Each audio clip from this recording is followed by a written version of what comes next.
এইভাবে একবার যদি ইলিশ মাছের পাতলা ঝোল বানিয়ে নেওয়া যায় তাহলে কিন্তু গরম ভাতে পুরোপুরি জমে যাবে।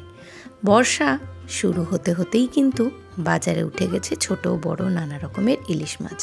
আর এই ইলিশ মাছগুলো কিন্তু একেবারেই টাটকা আর পুরনো কোল্ড স্টোরের কোনো মাছ নয়। এই ছোট মিডিয়াম সাইজের এই ইলিশ মাছটা তোমরা যদি এই রকমভাবে এখন যে মাছগুলো উঠছে ঠিক এই রকম একটা পাতলা ঝোল বানিয়ে নাও তাহলে কিন্তু খেতে হবে ভীষণ সুস্বাদু। তো দেখো আমি আজকে এই ইলিশ মাছটা কিভাবে রান্না করছি সেটাই আজকে তোমাদের সাথে শেয়ার করব। সবার প্রথমে বাজার থেকে আনা মাছটাকে কিন্তু নুন হলুদ দিয়ে আমি মাখিয়ে রেখেছিলাম, তোমরা দেখতেই পেলে। আর আজকে আমি এই মাছটা করব বেগুন দিয়ে পাতলা একটা ঝোল। তো সবার প্রথমে বেগুনটাকে কেটে নিচ্ছি। বেগুনটাকে আমি প্রথমে লম্বালম্বি করে কেটে তারপর অর্ধেক করে কেটে নিয়েছি। আর এই রান্নার জন্য যে মশলাটা লাগছে সেটা হলো বেশ কিছুটা নিয়েছি কাঁচা পাকা লঙ্কা, 1 চামচ মতন জিরের গুঁড়ো, 1 চামচ মতন হলুদ গুঁড়ো, সামান্য নুন আর চিনি। এই সমস্ত কিছু দিয়ে জল দিয়ে মশলাটাকে কিন্তু ভিজিয়ে রেখেছি বেশ কিছুক্ষণের জন্য। কড়াতে দিয়ে দিয়েছি তেল। তেলটা গরম হয়ে যাওয়ার পর আমি এখানে দিয়ে দিয়েছি বেশ কিছুটা কালো জিরে ফোড়ন। এই রান্নাটাতে মাস্ট কালো জিরে ফোড়ন দিতেই হবে, না হলে কিন্তু সেই স্মেলটাই আসবে না। তো তেলটা হালকা গরম হয়ে যাওয়ার পর এখন আমি কিন্তু মাছগুলোকে কড়াতে দিয়ে দিচ্ছি। কড়াতে দিয়ে বেশ কিছুক্ষণ একটু শ্যালো ফ্রাই করে নেব বা হালকা সাঁতলে নেওয়ার মতন ভেজে নেব। এপিট ওপিট করে মাছটা একটু ভেজে নেওয়ার পরেই কিন্তু দেখতেই পাবে হালকা একটা ভাজা হয়ে গেছে। তো তখনই কিন্তু মাছটাকে তুলে নিতে হবে। তো এইভাবে কিন্তু আমি মাছটাকে ভেজে নিচ্ছি হালকা। আর যারা আজকে আমার ভিডিওটা প্রথম দেখছো তাদেরকে জানাই অসংখ্য ভালোবাসা। যদি তোমাদের ভিডিওটা ভালো লাগে লাইক করে আমার পরিবারের সদস্য হওয়ার অনুরোধ রইল। আর পাশে থাকা বেল নোটিফিকেশানটা কিন্তু তোমরা অবশ্যই অন করে রেখো, তাহলে যখনই আমি নতুন কোনো ভিডিও আপলোড করব তখন চটপট তোমাদের কাছে কিন্তু পৌঁছে যাবে। তো দেখো আমার কিন্তু এখানে মাছটা ভাজা হয়ে গেছে, এবারে আমি তুলে নিচ্ছি। তো এই রকমভাবে তোমরা কিন্তু ইলিশ মাছ পাতলা ঝোল বা এই সিজনের যে মাছটা ওঠে তো এইভাবে কিন্তু তোমরা অবশ্যই একবার ট্রাই করে দেখতে পারো। ইলিশ মাছের বেগুন দিয়ে কিন্তু পাতলা ঝোল ভীষণ হয় সুস্বাদু। মাছটা তুলে নেওয়ার পর গ্যাসের আঁচটাকে একদম কমিয়ে আগে থেকে যে মশলাটা ভিজিয়ে রেখেছিলাম সেটাকে এখন এই তেলের মধ্যে দিয়ে কিছুক্ষণ কিন্তু কষিয়ে নিতে হবে। তো আঁচটা একেবারেই মিডিয়াম ফ্লেমে রাখতে হবে।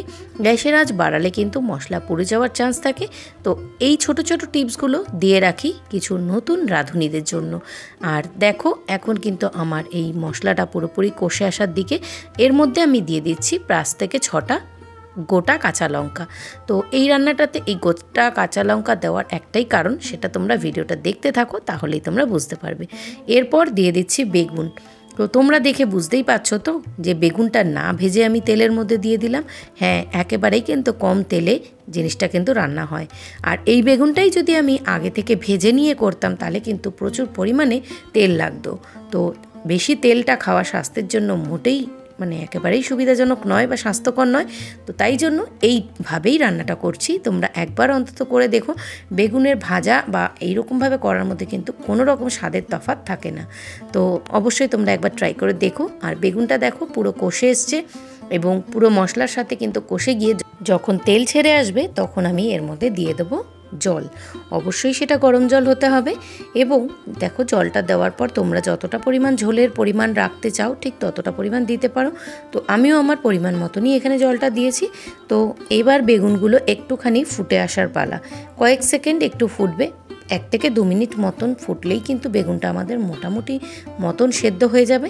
বেগুনটা সেদ্ধ হতে হতে আমি এখানে দিয়ে দিচ্ছি সামান্য একটু জিরের গুঁড়ো। কারণ প্রথমে আমি অল্প জিরের গুঁড়ো দিয়েছিলাম, এখন আমি কিছুটা জিরের গুঁড়ো অ্যাড করব। কারণ কষানোর সময় কিন্তু জিরের গুঁড়োর যে স্মেলটা থাকে আর কাঁচা একটু জিরের গুঁড়ো অ্যাড করলে ইলিশ মাছে স্পেশালি কিন্তু সেটার টেস্টটা একটু অন্যরকম হয়। তো জিরের গুঁড়োটা দিয়ে আমি আরও 1 থেকে 2 মিনিট একটু কষিয়ে ঝোলটাকে ফুটিয়ে নেওয়ার পর আমি কিন্তু এখানে মাছটা অ্যাড করব। তো মাছটা দিয়ে খুব একটা বেশি সময় কিন্তু আমার এখানে ফোটাতে হবে না, কারণ ইলিশ মাছ এমনিই একটা হালকা নরম মাছ। তো সেটা কিন্তু বেশি ফোটালে মাছগুলো ছেড়ে যেতে পারে। তো দেখো এখানে কিন্তু আমি মাছগুলো দিয়ে দিচ্ছি। মাছগুলো দেওয়ার পর 2 থেকে 3 মিনিট একটু ফোটালেই কিন্তু আমাদের মোটামুটি রান্নাটা কমপ্লিট হয়ে যাবে। আর এই রকম সিজনে যখন ইলিশ মাছ ওঠে তখন কার কার না ভালো লাগে। ইলিশ মাছ হচ্ছে মাছের মধ্যে রাজা। আর সেখানেই যদি এই রকম সুন্দর মাছ হয় সবসময় যে বড় মাছ পাওয়া যায় সেটাও কিন্তু নয়, বা সেটা কিন্তু পেতে গেলে অনেকটাই খরচা সাপেক্ষ। কিন্তু যদি একটু মিডিয়াম সাইজের মাছ হয়, সেটা যদি তোমরা এইভাবে রান্না করো, সেটা কিন্তু খেতে খুবই ভালো লাগে। এইবারে আসি যে গোটা লঙ্কা দিয়েছিলাম সেটার গল্পতে। তো আজকে যে ঝোলটা তৈরি হচ্ছে, সামান্য একটু আটা জলে গুলে তাতে 3 থেকে 4টে গোটা কাঁচা লঙ্কা হালকা চামচ দিয়ে গলিয়ে এই ঝোলের মধ্যে দিয়ে দেওয়া হয়েছে। এতে কি হবে, কাঁচা লঙ্কার যে সুন্দর একটা ফ্লেভার সেটা কিন্তু এই ঝোলের মধ্যে মিশে যাবে। আর আটা দেওয়ার কারণে ঝোলের যে একদম পাতলা যে ব্যাপারটা, সেই কনসিস্টেন্সিটা একটু গাঢ় হয়ে যাবে। তো দিয়ে একবার একটু ঝোলটাকে ফুটিয়ে কিন্তু নামিয়ে দিতে হবে। তো মাছটা দেখো আমার কিন্তু এখানে পুরোপুরি কমপ্লিট, মাছটাও আমার রেডি। তো চটপট কিন্তু গরম গরম ভাতের সাথে, দেখো বেগুনগুলোও কিন্তু এখনও পর্যন্ত ইনটেক রয়েছে, বেগুনগুলো কিন্তু গলে যায়নি। তো একদম গরম গরম ভাতের সাথে এইরকম একটা পাতলা ঝোল যদি হয়, তাহলে কিন্তু পুরো দুপুরের খাওয়া পুরো জমে যাবে। তো চলো, আজকের ভিডিওটা কেমন লাগলো অবশ্যই কিন্তু কমেন্টের মাধ্যমে জানিও। ততক্ষণ পর্যন্ত সকলে ভালো থেকো, সুস্থ থেকো। আবার আসবো পরবর্তীতে কোনো নতুন রেসিপি ভিডিওর সাথে বা ব্লগের সাথে। তো চলো, আজকের মতো টাটা, সকলে খুব ভালো থেকো।